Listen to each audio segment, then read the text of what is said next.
1 minute 1 second program တွေကြိုးဆိုပါတယ်အခုလည်းကျွန်တော်နောက်ထပ်စိတ်ဝင်စားတဲ့အောင်တော့ဝက်ချက်တစ်ကြောင်းနဲ့မိတ်ဆက်ပေးမှာဖြစ်ပါတယ်ကဲအသက်15နှစ်အရွယ်မှာသူ့ပုံမှန်တွင်ပြင်ကြည့်ပြောရှုပြောဖြစ်လာတယ်ဒါကတော့เนาะကျွန်တော်ကဒီကဘာကျော်ဝိထုစာအုပ်တအုပ်ပေါ့လေခက်လွယ်ပြောမယ်ဆိုတော့ဒီအခုကျွန်တော်တင်ထားတဲ့ဒီ Jane Austen နဲ့ရပါเนาะအဲ့ဒီအရေးသားတစ်ကြောင်းပါပဲဆိုတော့အသက်15နှစ်အရွယ်မှာသူ့ပုံမှန်တွင်ပြင်ကြည့်ပြောရှုပြောဖြစ်လာတယ်ဆိုတော့เนาะမိန်းကလေးပဲဖြစ်ဖြစ်ယောက်ျားလေးပဲဖြစ်ဖြစ်ပုံမှန်တွင်ပြင်ကျွန်တော်ရဲ့ခန္ဓာကိုယ်ချိုးစားရည်ဖြစ်ဖြစ်နဲ့ပြောင်းလဲလာတာကိုပြောတာပေါ့ဗျာအသက်15နှစ်အရွယ်မှာဆိုတော့ဒီလိုမျိုးလေးရေးလိုက်ပါလေ ATN နဲ့ပဲကျွန်တော်တို့ရေးရတာပေါ့เนาะဆိုတော့ at 15 comma လေးကောက်လိုက်ပါဟုတ်ပြီသူ့ပုံမှန်တွင်ပြင်ဒါမှတော့ကျွန်တော်တို့ကဘယ်သူဘယ်ဝါရပုံမှန်တွင်ပြင်ဆိုပြီး process adjective တွေပါကျွန်တော်မထည့်တော့ဘူးဒါစာရေးတဲ့အခါမှာဒါအဆင်ပြေအောင်လို့ကျွန်တော်ကသူတို့သူမတို့ရေးတာเนาะပုံမှန်တွင်ပြင်တွေ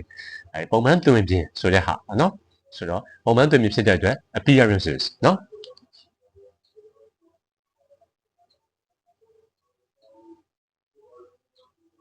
appearances appearances ဟုတ်ပြီ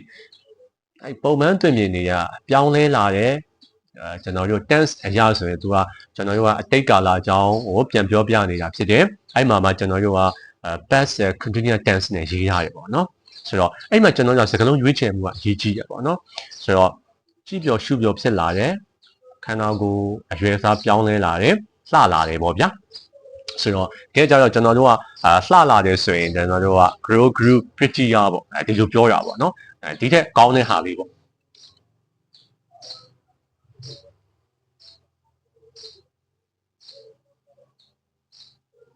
မန်တင်းနဲ့သုံးတယ်ဗျာ MEND man ဆိုတာသူ့ရဲ့မူရင်းအဓိပ္ပာယ်ကဖာထေးတယ်ဆိုတဲ့အဓိပ္ပာယ်ဒါမှတော့ဖာထေးတာမဟုတ်ပေါ့နော်ပြုပြင်တဲ့ဖာထေးတယ်ဆိုတဲ့အဓိပ္ပာယ်ရတယ်ဒါမှတော့အဲ့ဒီအဓိပ္ပာယ်တွေမဟုတ်ဘူးစဉ်းစားကြည့်မယ်ဆိုရင်တဖြည်းဖြည်းနဲ့အရွယ်မရောက်ခင်တုန်းကရုပ်ဆိုးပန်းဆိုးကောင်မလေးတွေကအရွယ်လေးရောက်လာတဲ့အခါမှာသူ့အနေနဲ့သူအလူလျောက်ပေါ့တဘာဝပေးပြီးတော့ခန္ဓာကိုယ်သွေးသားပြောင်းလဲပြီးလှလာရဲဆိုတဲ့ဟာမျိုးလေးပေါ့ mending နဲ့သုံးတာဖြစ်တယ်ဒါကြောင့်မို့ at 15 appearances were mending it is at 15 appearances were mending ရမယ်လို့ထင်ပါတယ်နော်